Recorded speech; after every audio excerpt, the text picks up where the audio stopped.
Rev Trev. What's up, my dude? Passionate, realistic, honest. Rev Trev.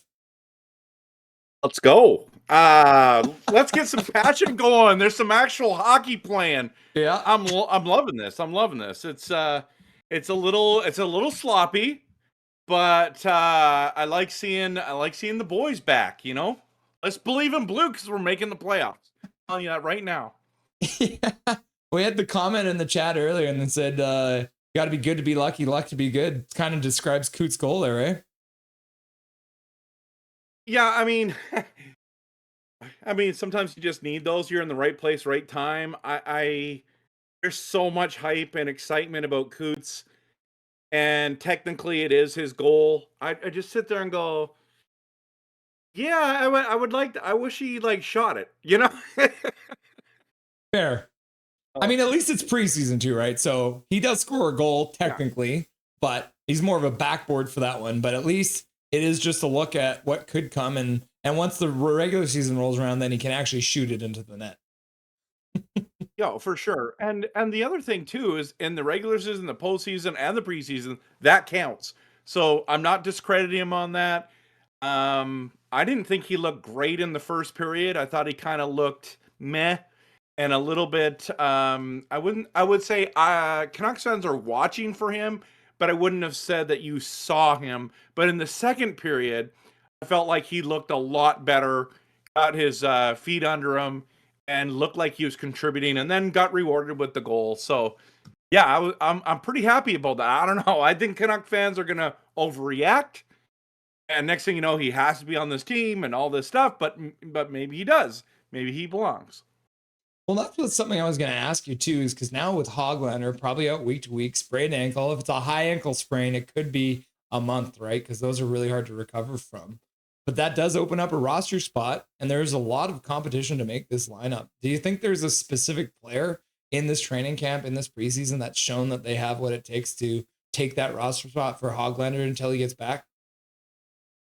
Yeah, and I think one of the things everyone wants to say Coots, but I don't think it's Coots. I think it's Leckermacky or Carlson. Those are the guys. You got to remember that Höglander's a winger, not a centerman. If we went down a centerman, then maybe a guy like Coots has an opportunity to come up and be that guy, or Sasson, someone like that. But it's got to be someone like, if it's a left winger they're specifically looking for, Baines is definitely a guy that they got to be considering. But I just think you got to, with what Carlson did last year, he's got to be the odds-on favorite.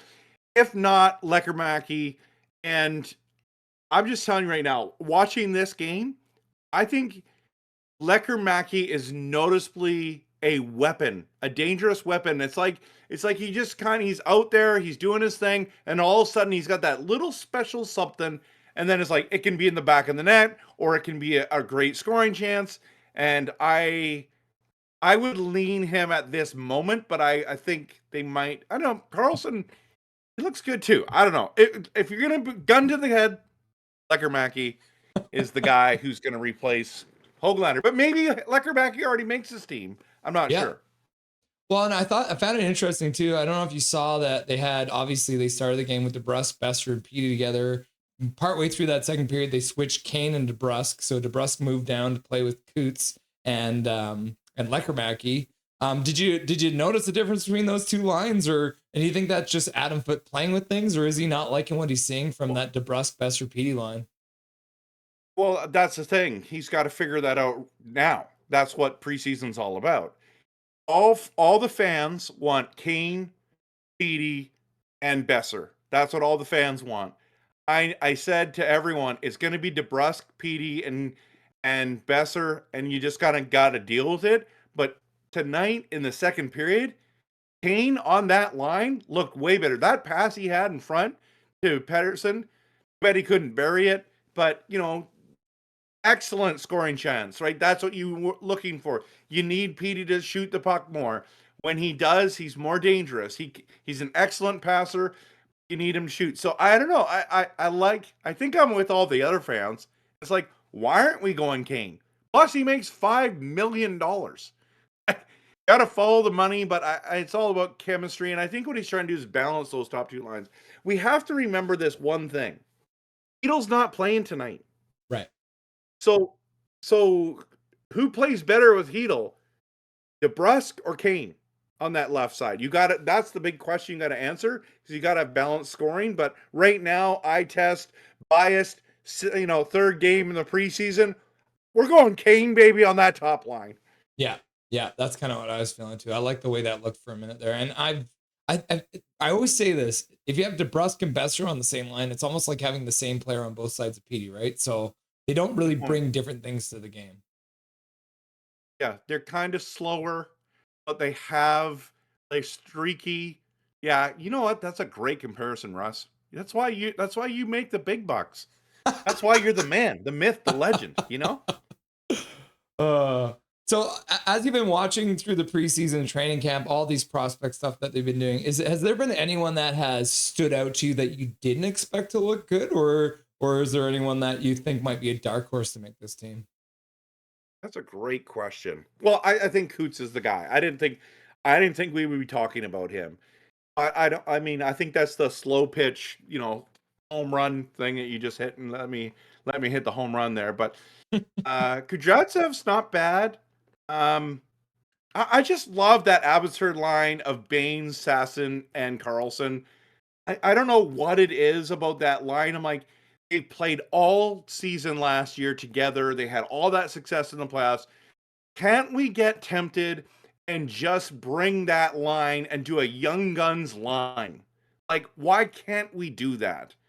And make that your third line, your fourth line, whatever you need to do. I think about back in the day, there was always those young gun lines that these teams, whether it was Edmonton, Vancouver, Calgary, they wanted to have these young guys get some reps and not be on the top two lines so that they didn't have to have all the pressure. But the problem is in the center depths is, what do you do? What do you do with Ratu? What do you do with Heedle? What do you do with Pedersen? What do you do with Bluger? And I think for that special line there, I think you have to wait till an injury happens down center. If anyone gets hurt, then you bring those boys back together and say, you know what? Let's see what they can do. And I think you're going to see their chemistry look really good. I'm going to do a video this week on Canucks chemistry. I'll be talking about that line a bit on that one. Yeah, because I've been really down on Atu Ratu. I have not been impressed, and I get it, because he had a very short summer. He was injured in the Calder Cup playoffs, so, and then obviously they finished playing in June, so he didn't get into his rehab and recovery. So I'm not impressed with what he's done. I like what you said. Let's have the Abby line together, and then you have Ratu as your 13th forward, right? Because we think Carlson was probably going to be that 13th forward, right? So with Höglander out now, you take Ratu out, and then you bring that top line of Abbotsford to make it your fourth line, because Carlson, Baines, and Sasson have absolute dynamite together. They've got the speed for it. And with the chemistry that they've had so far, maybe they can come in and make some noise. And Carlson can contribute on the power play. Sasson and Baines can contribute on the penalty kill. So it might be something that they want to look at moving into the regular season. I don't know why you wouldn't just, like, even this is what they're doing in the preseason. They let them be together. Let's see what they look like against other AHL and NHL players. Let's see what they look like. So I'm disappointed in Atu Ratu. Are you disappointed in anyone on the Canucks right now? Okay. Well, I'm actually disappointed in what the Canucks look like just tonight. You have your top line there, and you have your top D pairing, and we're getting a little bit outplayed. Well, we got outplayed in the first period. So the passing wasn't there. Hronek had a horrific giveaway. But I just feel like the second period, they've kind of started getting together. Like, there's not very many players on that Kraken team that I'm sitting there going, man, those guys are dangerous. There's one guy on that team that I think's dangerous, and that's it. Like, most of the guys, I'm like, who's that?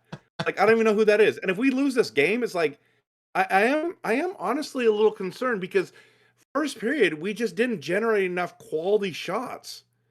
So, let's see what they do in the third here. But I think overall for tonight's game, I would say that I don't know, for all the games, it's hard to say. there's just so many different variables. I just really didn't like um Hronik's giveaway. That was disgusting. I was like, really, dude, you're making $7 million, and I know that everyone makes mistakes, but I'm like, I got to give some grace. It's preseason. It's Yeah. preseason. I mean, even Hughes has bobbled the puck a couple times out there, right? And if Quinn Hughes, the best defenseman in the league, can't get his stuff together yet, then I'll give him a little bit of grace. That's But true. Big Mac donates $2 to say, what the puck is everyone doing out there? Which I completely agree with, right? Like, that's kind of a couple of moments there. Like, even that play down low where Krastov doesn't get back in time, and all of a sudden it's a 3-on-2 down low out of nowhere, and Seattle scores, right? So Krastov But in not making saying a that, good something case. important happened at the end of the second period. Yeah. The clock's running down. DPD's coming down the right-hand side, and instead of passing it across, he tries to get the shot off because he knows, like, let's try to get this shot. I got to get something here. We got to generate a shot. Unfortunately, it hit a defensive player's stick and went. And I'm like, you know what? I like that he went after that. Because a lot of guys try to make that pass. There's two guys in between. It's like, it's not getting through. And it's like, good on you. This is what I kind of want to see in these young guys. Like, make a name for yourself and contribute. Like, don't be a defensive liability. Contribute. And I'm like sitting there going, that was something. I'm like, I'll talk about it on my post game show tonight. But people are getting a sneak peek right now. So Yeah. So we've talked a bit about who we think's making the team for the forwards, but the defense is very interesting as well. You mentioned Kirill Kudratsev, and if he plays on pretty much 15 other NHL or AHL affiliates, he's probably got a good chance to make the roster. But man, with the depth that they have, Mancini and Höglander are probably ahead of him right now. Between those young guys, do you think the Canucks have a good plan? Like, is it going to be a rotation thing? Like, do they maybe carry Höglander and Mancini up in the NHL with DPD, or what do you think they end up doing? yeah, again, it'll come down to injuries, but when it comes to this defensive pairing, all these defensive pairings are core. Follow the money. Go look at Puckpedia and look what everyone's making, and you know who's going to be where. The other thing you need to remember is this. Once they play that six amount of games, is it they played their ninth game? They go from that AHL contract of $80,000 or $90,000 to whatever their $775,000, $900,000 contract kicks in, right? So they're wanting to play those games, and I'm watching Mancini, and I'm like, this guy wants to be he does not want to play in the AHL. He's like, I want to be on that roster. So if he takes a guy's spot away, who is it? And I'm thinking it's got to be Forbert. I think Forbert, even though I like him, I think he's solid. He's got to be our seventh guy.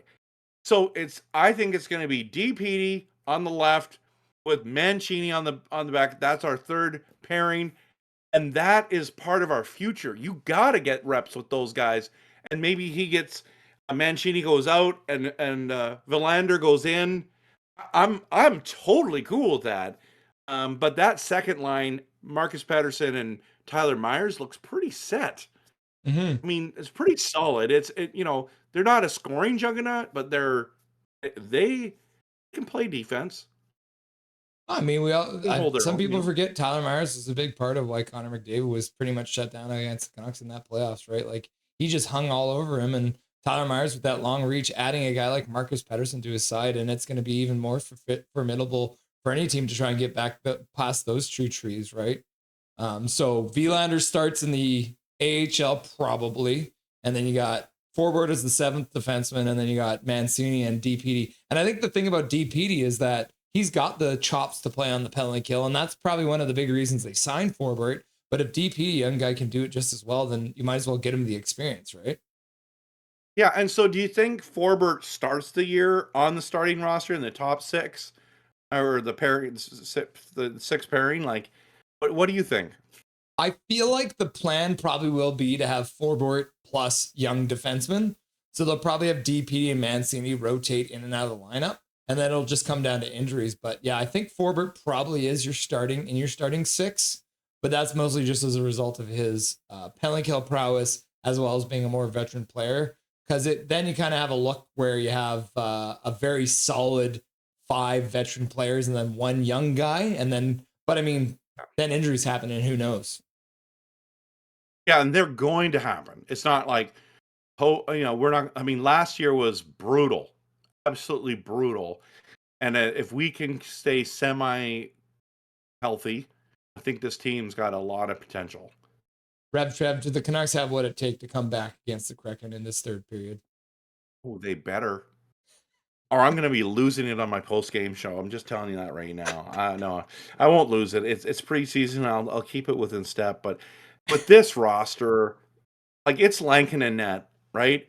It's not Patera or Patera. I mean, and it's Tolopilo. It's Lankinen. Yeah. And then you got your top pair. I don't know. I think you have to. The thing is like our top line is not. It is generating. It is generating. It just hasn't scored yet. So I'll say we're coming back. I wouldn't be surprised if we won 3-2, 4-2. I think we shut them down in the second period or third period, and we're gonna score 3 goals in the third period. Let's go. Oh. So a 4-2 final for the Vancouver Canucks. What time are you going live for the post-game show, Rev Trev? I'm going live right after. So we're probably overlapping, which is fine, but you do such a good job, Russ. Honestly, I love your streams. I watch as much as I can. You're so consistent. I'm so thankful that you're streaming and you're doing your thing. So I'm gonna go out after the game, but yeah. I'll send everyone over to you once we're finishing up here.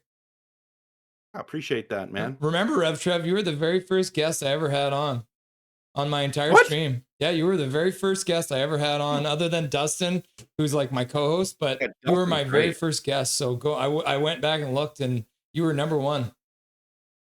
Wow. Well, I mean, Dustin's pretty good, man. I do appreciate his analysis as well, but thanks. I mean, that's great. I feel honored to be one of your first guests for sure. Yeah. We'll have more collabs coming up for sure, brother. Well, absolutely. And I got to get you on my show. Like, have you been on my show yet? Yeah, a couple times. I think at least once or twice, I would say. I can barely remember last week. Like, to remember last year, like, wow. Awesome, Rev Trev. Thanks for stopping by, brother. I remember being mad a lot last year. Looks like Tolopilo starting the third period there, so it'll be interesting to see what happens. There you go. Cool, brother. We'll talk to you soon and have a good post-game show. Absolutely, man. Thanks for having me on, and I'll see you later. Nothing is perfect.